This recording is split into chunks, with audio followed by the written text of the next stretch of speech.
temps, comme un voyage que le soir. Que la vie de la République a été confiée dans la main. Ainsi, par l'aboutissement de ces expériences riches et variées, Yves Kounga, candidat aux élections présidentielles prochaines de décembre 2018, propose maintenant de réaliser pour tous son modèle du rêve congolais, qui d'ailleurs se résume comme suit: un bonheur partagé pour tous en République démocratique du Congo, oui, c'est possible. Père de famille, plusieurs fois diplômé avec mention, technicien de niveau international, oui, c'est bouquet, on peut le dire, mais pourtant si humain, à s'y méprendre même. On croirait presque qu'il serait un homme ordinaire. Mais non, on ne peut pas porter loyalement une telle ambition à la présidence de la République et rester un homme ordinaire. C'est pourquoi, du haut de cette tribune, je rends un grand hommage au courage des filles et fils du Grand Congo qui mènent, comme Yves Kounga, qui ont décidé d'agir et ainsi de s'inscrire dans les annales de l'histoire de la République démocratique du Congo. Sans plus attendre les invités, je laisse la place à Pasteur Pitou afin qu'il nous délivre son message. Mesdames et messieurs, sous l'applaudissement de camarade Yves Kounga.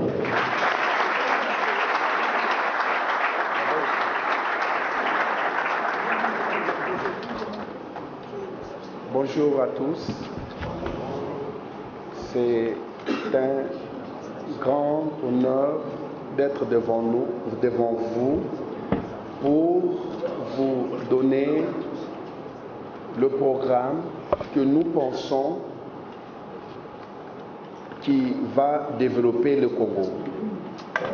Comme vous le savez tous, nous sommes dans une phase compliquée où tout le monde, candidat président de la République et peuple congolais, est en train d'attendre des solutions visibles, palpables pour le développement de notre pays. Ça veut dire que nous contribuons tous à un développement. Nous appelons ce développement tous azimuts. Parce que lorsque nous parlons de la gouvernance, pour gérer un pays, il y a des préalables. Ces préalables doivent être respectés dans le plan ou le programme de gouvernance ou le programme qui va diriger le pays pendant 5 années. Comme vous le savez vous-même, le peuple congolais n'attend que des petites choses, que nous dirons grandes choses. Le peuple congolais n'attend que avoir une maison, avoir des voies de communication, aller à l'école dans des conditions les plus saines que tous les pays du monde offrent à leur population. Et le peuple congolais veut aller au service, au travail, avoir un emploi, une maison quelque part, un crédit, vivre comme tout le monde. Dieu a doté le Congo de diverses richesses qu'on dirait que le Congo en ce moment vaut plus de 50 000 milliards de dollars. Dans un pays où le monde entier est en train de convoiter, quel programme allons-nous donner qui puisse satisfaire cette population qui n'attend qu'un miracle? Il n'y a pas de miracle. Le seul miracle que je vous propose, c'est le travail et la détermination, une gestion dans la rigueur et une justice indépendante, une presse comme le 4e pouvoir du pays pour faire le travail que nous voulons de la transparence et du développement de notre pays. Avant de vous relater mon programme, donc beaucoup diront que M. Yves Kounga ne fera pas face aux grands partis politiques leaders de l'opposition et du pouvoir, beaucoup diront qu'ils sont puissants. Mais moi je vous dirai, je ne viens pas lutter. Je viens pour une destinée meilleure pour notre population. Il y a une majorité silencieuse en ce moment dans ce pays, une majorité marginalisée, influencée par un groupe d'individus qui s'appelle pouvoir-opposition et qui ne pense même pas au développement de notre pays. C'est pour ça que nous luttons pour un Congo moderne. Cela veut dire nous luttons pour une vie décente pour notre population. Nous allons vous remettre 3 livres. L'imprimerie un peu en retard. Le premier livre, nous avons mis notre projet de société dans 2 livres. 2 ouvrages qui expliquent notre projet de société. Le premier, c'est le plan directeur de l'informatisation du Congo. Et le deuxième, c'est le concept que nous avons développé, nous disons concept de développement en triangle. Et nous allons quantifier notre budget pour dire, voilà comment nous allons gérer notre pays. Le budget. Tous ici présents savons que le budget de l'État détermine la façon dont le pays sera géré, prospère ou pas. Un budget doit refléter les problèmes du peuple dans les 5 années à venir et dès la première année. Déjà, il doit y avoir une lueur d'espoir dans les ménages congolais. Parce qu'en ce moment que nous parlons, les Congolais sont en train de rêver avoir des visas pour partir dans d'autres pays. Et ces pays n'ont pas la richesse que nous avons. Parce que les pays où le Congolais rêve rêver ont géré avec rigueur et transparence. Alors, ils nous offrent les miettes et nous manipulent pour que nous sortions de notre pays et pour laisser la place à qui, je ne sais pas. Le budget, avant de commencer, je veux vous relater les grandes lignes du budget que nous avons préparé, notre programme. Et vous allez avec moi, je vous laisserai le temps favorable, le temps pour que vous puissiez poser autant de questions que vous voulez. Je suis un débatteur. Alors, en ce moment, le budget que nous disons du développement du Congo part par le salaire du fonctionnaire. Nous disons que nous voulons relever le salaire minimum à 300 $ américains. C'est un débat. Aujourd'hui, chers messieurs de la presse, journalistes, posez-moi autant de questions que vous voulez. Et j'aimerais que le débat soit un débat à la hauteur d'un candidat président de la République. Le 300 $ de salaire minimum, cela veut dire nous voulons relever une classe moyenne. Au Congo, nous avons la classe la plus riche et la plus pauvre parce que le développement n'arrivera jamais si la classe moyenne, qui est la classe de la gestion des dépenses, la classe où les banques espèrent voir, la classe qui va reconstruire ce grand pays, la classe moyenne que nous disons. Salaire minimum 300 $. Cela veut dire, nous disons que la première année, la fonction publique ou l'administration de l'État doit comporter au minimum 2 millions d'emplois, avoir 2 millions d'emplois. Cela veut dire, les 2 millions d'emplois, nous allons faire le calcul. 2 millions fois 300, nous sommes à 6 millions par personne, par mois, et en une année, nous avons 7 milliards 200 millions. Ça, c'est le salaire normal. minimum. Mais il y a des cadres, les cadres de l'administration. Pour les cadres de l'administration, je m'excuse, je veux vous donner les dépenses et je vais vous donner après les recettes. C'est mieux comme ça. Alors, les cadres de l'administration, nous avons prévu le montant de 2,5 milliards. Parce que les cadres n'auront pas un salaire minimum.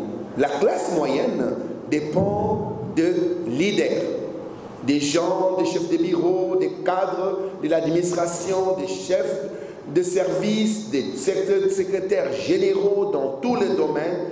Leur salaire doit être respecté.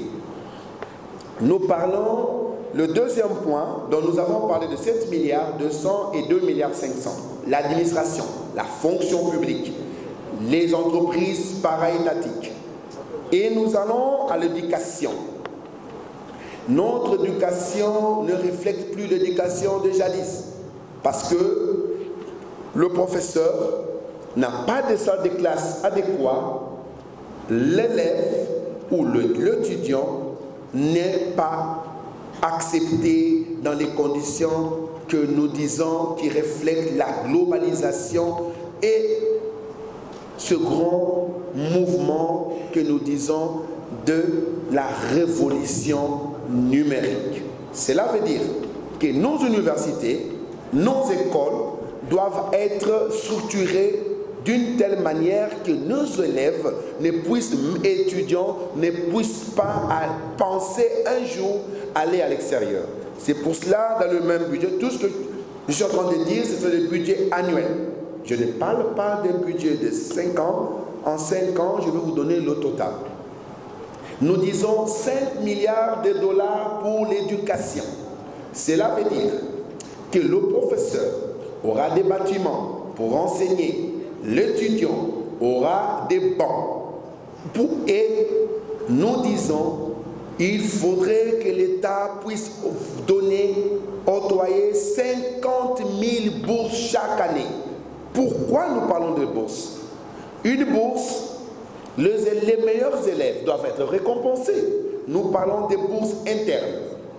Chaque étudiant qui aura plus de 75%, en français, belge, nous dirons 75%, doit avoir une bourse interne. Au-delà de 75%, l'État doit chercher les moyens pour les faire sortir, aller étudier à l'étranger. Ce sont les gens que nous allons appeler les leaders, les dirigeants, les cadres de l'administration et du développement du pays. Comment seront réparties les bourses? Les bourses seront réparties en ce qui suit. Le domaine de développement et de transformation. Le Congo est un grand pays potentiellement riche, avec autant de minéraux que le tableau périodique en lui-même n'arriverait pas à quantifier ou à nous démontrer les richesses que nous avons et que nous n'avons pas. Selon l'ancien tableau périodique de la chimie, aujourd'hui on dit qu'il y a maintenant 108 éléments répartis, mais nous parlons dans les 114 éléments ou 118 éléments. 114 éléments se retrouvent au Congo. Mais le Congolais ne sait pas comment transformer ces minéraux. Alors nous parlons d'écoles professionnelles, de transformation du cuivre, écoles professionnelles, de transformation du fer, dans la décoration, dans la construction et dans la fabrication des pièces de rechange, dans le développement. Nous parlons des écoles de traitement du bois, des écoles de traitement de tous les minéraux, la recherche dans l'agriculture, agro-pastorale. Et c'est cela qui va développer le Congo. Lorsque le pays importe presque tout, des choses que nous pouvions investir au Congo, quel budget alors allons-nous parler pour l'émergence de ce grand pays? Parce que c'est le budget qui reflète une nation, la force de la direction que nous allons prendre pour ce pays. Voilà pourquoi l'éducation aura un budget de 5 milliards de dollars et c'est là pour un grand Congo parce que son peuple est renommé au niveau international, un peuple doté d'une intelligence capable de transformer et de gérer le monde avec un peuple, avec un conscient intellectuel le plus élevé, démontré. Nous avons des génies. Nous ne voulons plus que nos étudiants qui terminent les universités, qui se mettent dans la rue, qui deviennent des vendeurs ambulants. Nos étudiants qui vendent des unités. Nos étudiants qui vendent des cigarettes. Cela est une insulte à cette grande nation. Voilà pourquoi l'université est à la base. Nous parlons des églises. Je veux vous dire une chose. Au Congo, nous avons le pouvoir, l'État. L'État n'assumant pas ses responsabilités à envoyer le peuple dans les églises. Le peuple, pour se marier, va faire des prières dans les églises parce que Dieu lui donnera un mari. Ce n'est pas un problème de Dieu, c'est le problème de la gestion du pays. C'est le problème d'emploi. Nous avons confondu la spiritualité et la gestion du pays. Et voilà pourquoi en ce moment, les gens sont en train de prier pour gagner des dévéloteries et sortir du pays parce que la misère est accrue à un point que le peuple ne sait même pas à quel saint c'est voué. Voilà pourquoi nous disons que les églises, l'église catholique, musulmane, protestante, kimbanguiste et l'ensemble des églises de réveil doivent avoir un budget pendant 2 ans. Chaque organisation aura un budget de 500 millions de dollars. Pourquoi une église aura 500 millions de dollars? Vous allez vous poser la question. Mais là où l'État ne se trouve pas, l'église y est. L'église doit se positionner comme un partenaire de l'État. Ça veut dire l'église, avec le Parlement et le gouvernement, créera une structure pour le développement du pays. Cela veut dire, imaginons en ce moment, nous importons des fruits, des jus, la nourriture. Mais cela veut dire que nous n'avons rien. Parce que lorsque l'État importe, ça veut dire que l'État n'a rien. Alors les églises vont stimuler. Imaginons qu'à Goma, un frère de l'église catholique a 2 champs de pommes. Et l'église dira, à chaque saison, combien de pommes vous avez? Quelle tonne vous produisez? Alors, l'église va investir. Si supposons qu'ils ont 50 tonnes, nous dit l'église va dire, voilà, nous octroyons 50 000 dollars de crédit. Le crédit a un taux de 2% pour que la personne puisse investir dans son champ et avoir peut-être 100, 200, 500 tonnes. Au même moment, l'église donne aussi un crédit à une autre personne pour la transformation en jus. Et voilà, nous avons déjà résolu le problème des jus. C'est la même chose pour les légumes, pour les arachides, transformation en pâte d'arachide, pour le maïs, transformation en semoule. Donc l'église dans chaque coin du Congo pourra être au centre un partenaire de l'État pour le développement du pays. Beaucoup me diront, aucune tendance politique a déjà parlé de cela. Ben oui, nous sommes dans un monde où nous disons que tout est en train d'évoluer.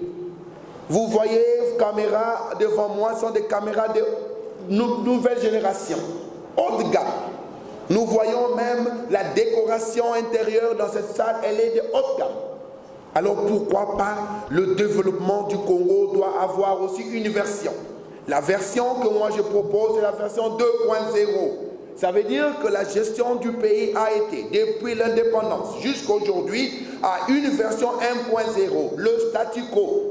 La stagnation, où on pense que les églises sont là. Oui, le rôle de l'église, c'est amener les gens au paradis.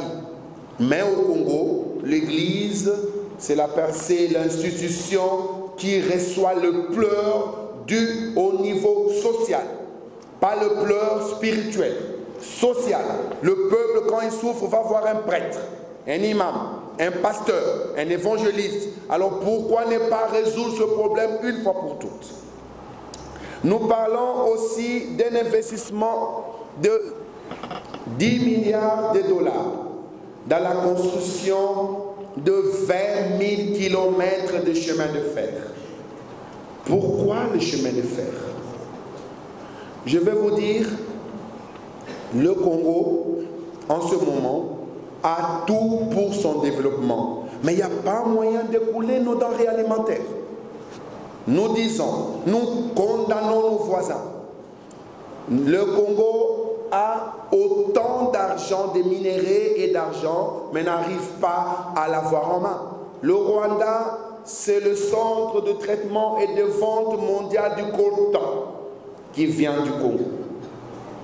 Bunia, l'Ouganda, en train de vendre l'or plus que jamais qui vient du Congo. Parce que au Congo, imaginez-vous quelqu'un qui sort de l'Est jusqu'à Matadi, au port, sans route, sans comment amener sa marchandise pour exporter officiellement.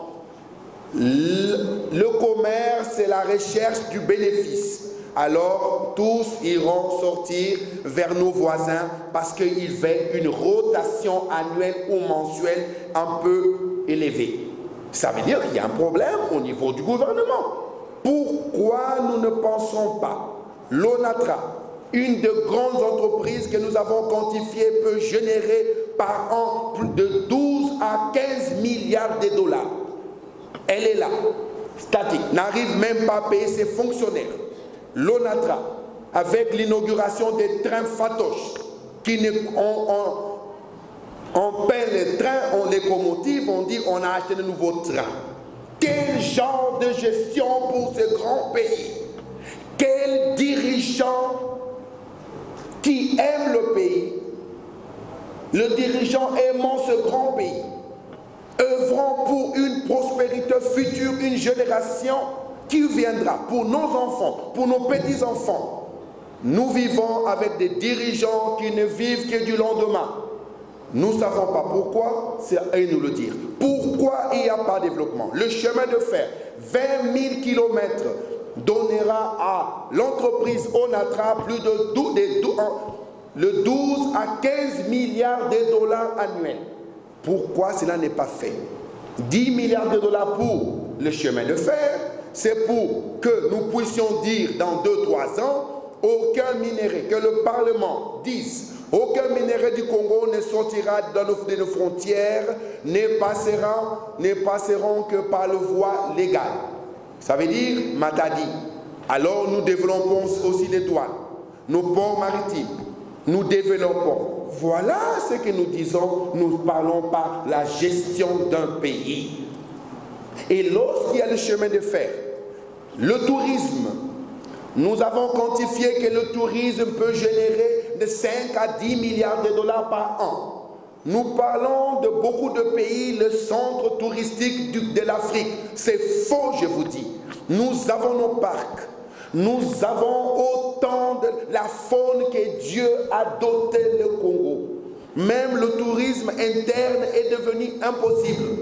Je suis là, je n'arriverai pas à aller à un temps record à Bunia, à Beni, parce que l'avion, la compagnie aérienne taxe le Congolais.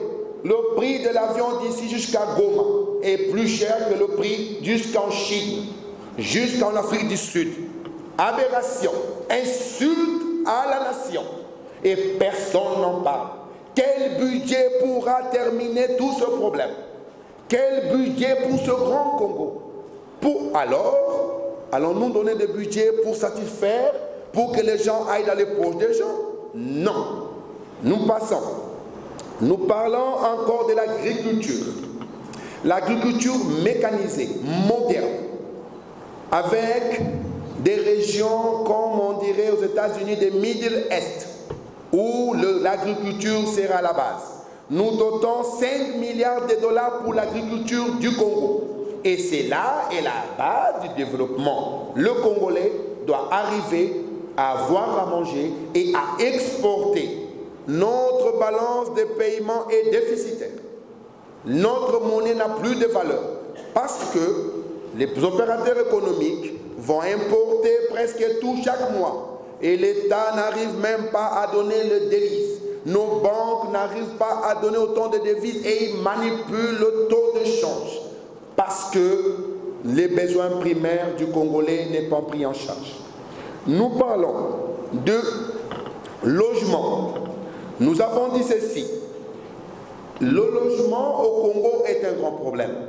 Voilà le centre de la vie. Tout expatrié, tout le monde qui a un peu d'argent veut acheter et construire à Gombe. Cité luxueuse. Ville de luxe. Mais c'est faux.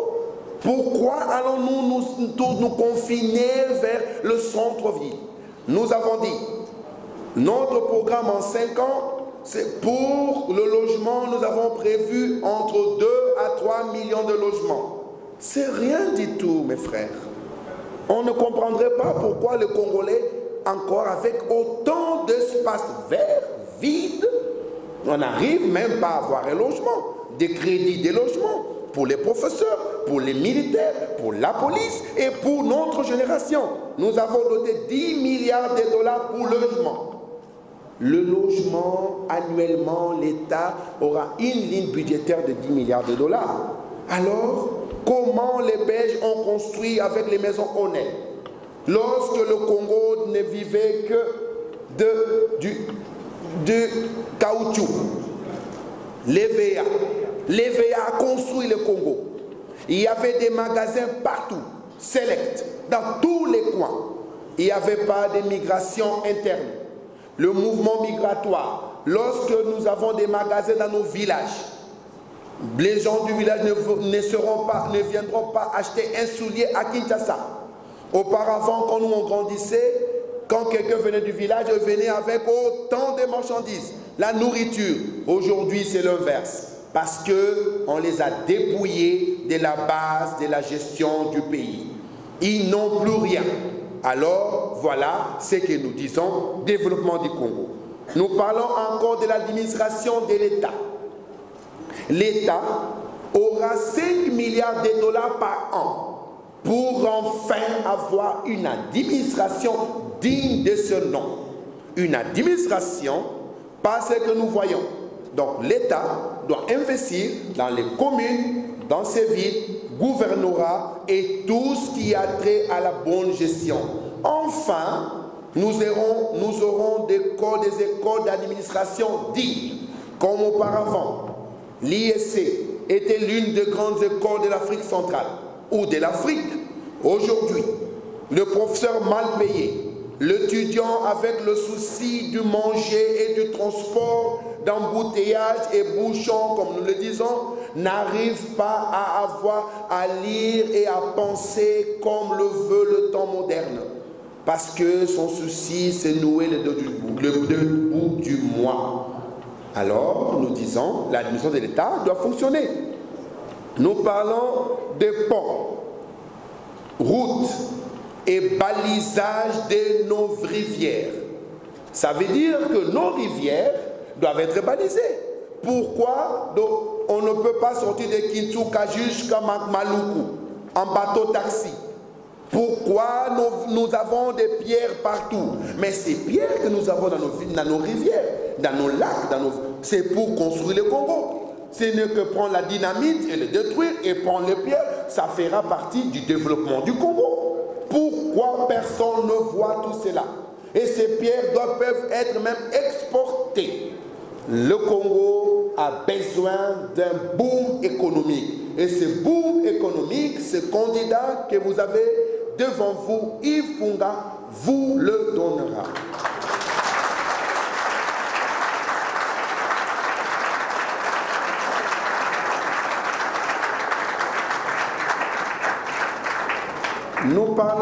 Nous allons décortiquer l'eau, l'électricité et la fibre pourra vendre en ligne.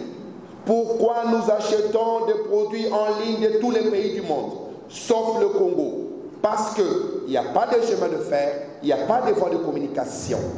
L'eau, l'électricité, le décollage du Congo dépend de l'électricité, l'énergie électrique. Lorsque nous vivons encore en 2018 à l'état de délestage, mais quel étudiant allons-nous avoir? Lorsque l'étudiant ADTP n'arrive pas, lorsque l'étudiant ou l'entreprise publique n'a pas d'électricité, pas d'internet, on a assujetti le peuple avec le système d'activation. Dans tous les pays du monde, rien que le Congo active. Comment allons-nous demander à un étudiant d'activer pour voir ses points en ligne, activer pour lire, entrer dans les bibliothèques mondiales? Pourquoi le Congo est en arrière? La fibre optique s'est arrêtée dans la maison que vous voyez à côté, la maison de poste. Posez-vous la question. Qui a eu ce courage d'arrêter la fibre optique et de ne pas la donner au peuple? Pourquoi?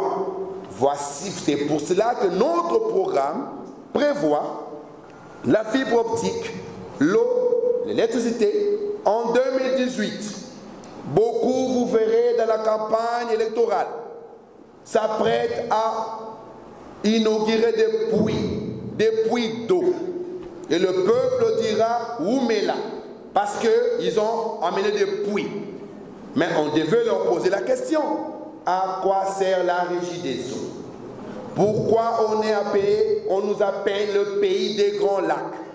Avec un fleuve qui est en train de passer jour et nuit l'eau que nous pensons même donner au Tchad.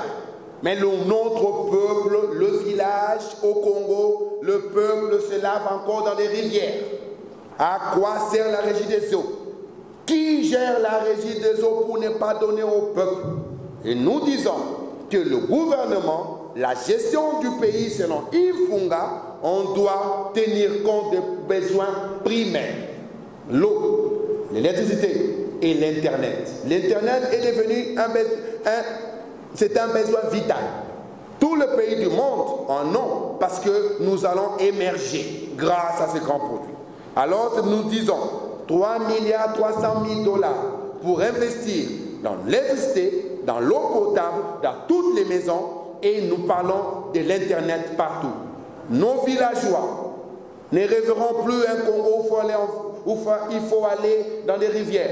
Ils iront dans leur maison, ils auront l'eau, l'électricité et la fibre optique. Alors, ceux-là qui produisent, qui ont des fruits, qui ont tout produit qui s'importe, pourront utiliser le chemin de fer et l'ONATRA pour exporter et envoyer. Nous disons que notre poste va générer dans l'ordre de 4 à 6 milliards de $. Parce que lorsqu'il y a le chemin de fer, la poste fonctionnera.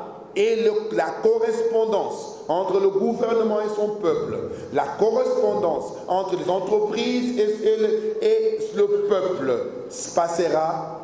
passeront par la poste. Lorsque mon père ou mon grand-père, qui est quelque part au Congo, veut m'envoyer quelque chose, pourra l'envoyer par la poste. Et cela va générer autant d'argent pour les budgets de l'État. Nous parlons encore d'autres points de gestion du pays. Je dirais, nous avons réservé 8 milliards de $ par an pour la gestion de notre service de sécurité et de la police et autres dépenses inhérentes. Ça veut dire que le budget à la première année est de 66 milliards de $, la première année.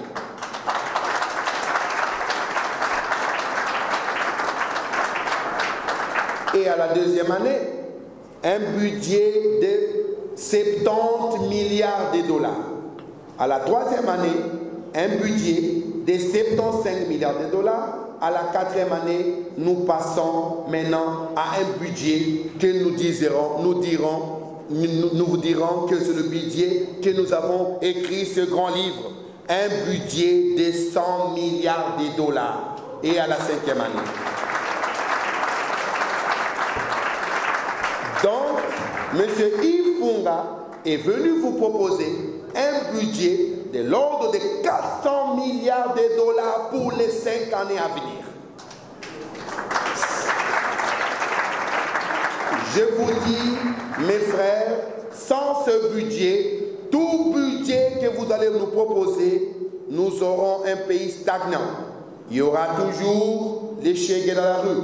Il y aura toujours des problèmes de développement. Alors, laissez-moi vous parler des recettes. D'aucuns me diront que d'où viendra l'argent.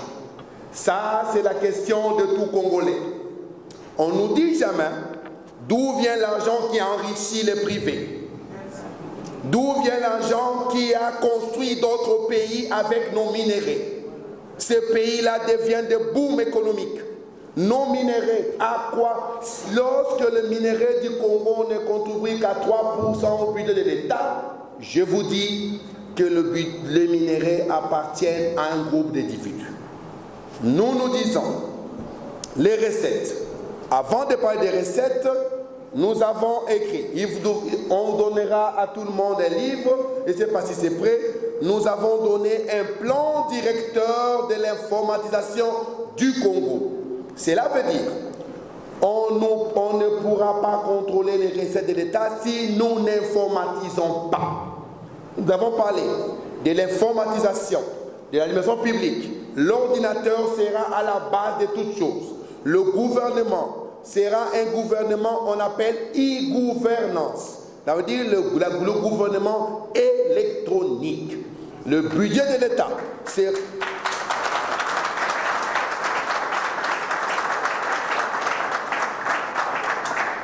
Le budget de l'État sera transparent. Tout le monde pourra, à partir d'Internet, voir le budget de l'État. Qu'est-ce qu'on est en train de... Et le peuple, les journalistes devant moi, la justice aura de commission avec le gouvernement et le Parlement de contrôle de budget de l'État, contrôle de l'exécution. Je vous dis, notre problème n'a jamais été un budget, le problème c'est l'exécution. Qu'est-ce qui prouve que le 10 milliards affectés pour construire 20 000 km de chemin de fer sera vraiment utilisé pour ce fin? Ça veut dire, il y a des gens qu'on les appelle des guetteurs, prêts à prendre le budget pour en faire un problème personnel. Lorsque nous gérons avec ce qu'on appelle la e-gouvernance, ça veut dire la justice indépendante, comme je l'ai dit au début, et la presse, c'est le garde-fou de l'État. Et nous prévoyons aussi des prix pour des meilleurs journalistes chaque mois pour relever cette corporation qui est le 4e pouvoir de ce grand pays. Les journalistes devant moi, bafoués, sans subvention. C'est vous et ces livres à la quête de scoop et d'argent par des gens qui utilisent la visibilité. On ne vous considère pas parce qu'on a besoin de vous lorsque la politique aura besoin de vous. Alors, pourquoi ne pas être indépendante à 100%? Pourquoi ne pas avoir de prix comme dans tous les pays du monde? Alors je vous dirai que l'IFASIC et toutes les écoles de journalisme seront respectées et les journalistes seront au centre du développement du Congo.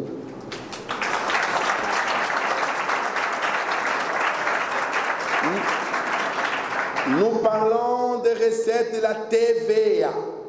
En l'état actuel des choses, si nous contrôlons la TVA, l'État peut avoir par an plus de 30 milliards de dollars. La TVA. Regardez combien de marchés nous avons, combien de boutiques, combien d'entreprises, combien l'État, l'argent de la TVA doit être géré par la e-gouvernance. Une transparence absolue. Alors, je vous dis sincèrement, avec le boom économique du chemin de fer, des routes, des ponts, le Congo relié en triangle partout, je vous dis que la TVA sera la base. Lorsque quelqu'un veut envoyer sa marchandise de Bunia par Kinshasa, va payer l'ONATRA, le transport, paiera la poste et paiera la TVA. L'État aura des recettes dans tous lieux et milieux et entreprises de l'État, public, privé, et tout ce que nous avons comme économie du pays paiera la TVA, et voilà le bout. Donc, il y a un problème. Lorsque nous importons nos véhicules, lorsque nous importons tout ce que nous vendons, posez la question à tout vendeur, ils vous diront comment la TVA est gérée. Nous allons encore de la gestion de nos minéraux, les carrés miniers que nous avons. Tout doit être répertorié, quantifié, bien élaboré pour le contrôle de la gestion du pays. Je vous dirai que le ministère des Mines sera un des grands ministères qui fera des études pour savoir qu'est-ce que le Congo a. Alors, nous allons éviter. Il y a des gens qui, l'État vend des carrés miniers au privé à 3 millions de dollars et le même privé revend le même carré à 200 millions de dollars. Ça veut dire qu'il y a un groupe de gens préparés à surévaluer, je dirais, les minéraux de l'État. Ils disent que ça ne coûte pas cher. Parce que, alors, la presse, la justice, c'est la base du développement du Congo. Comment contrôler ces gens? L'informatisation. Nous parlons des recettes de la DGM. La DGM peut générer autant d'argent. Mais pourquoi elle ne génère pas dans le budget de l'État? Nous disons encore que les recettes des ministères des Finances, qu'on dit des taxes, les impôts, quand nous payons bien le peuple avec un salaire minimum, l'État retire au minimum 70 à 80 dollars dans chaque salaire. Et l'État gagnera encore parce que ce même peuple va vouloir dépenser. L'État va percevoir la TVA.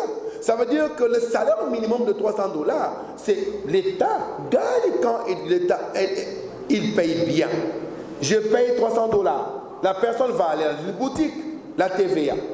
La personne va aller quelque part dans un cinéma, la TVA.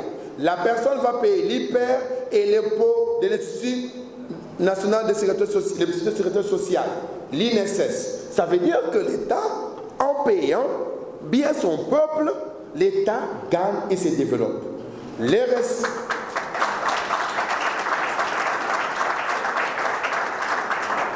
Beaucoup me diront c'est une utopie.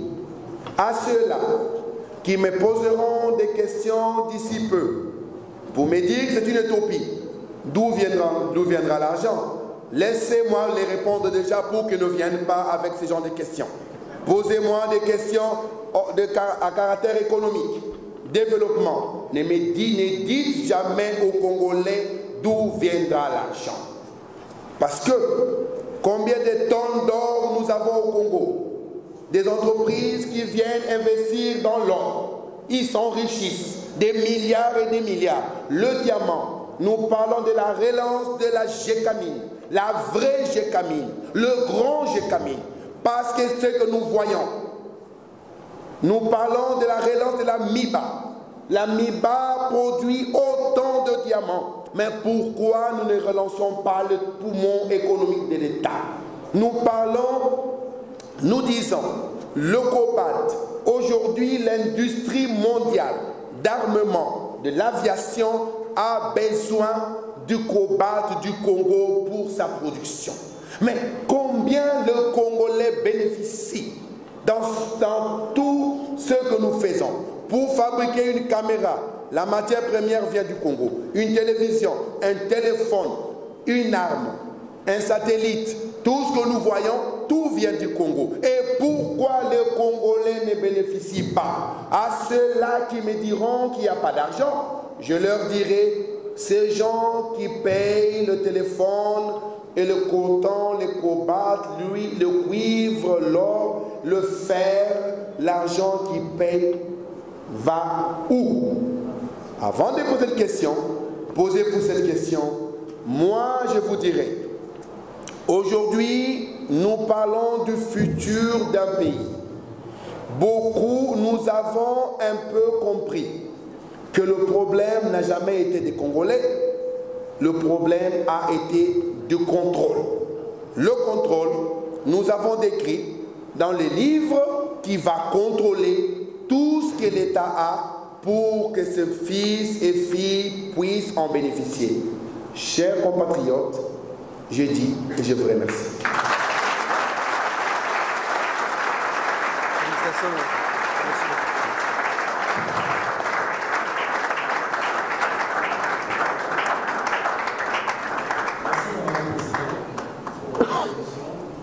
Religieusement. Maintenant, nous allons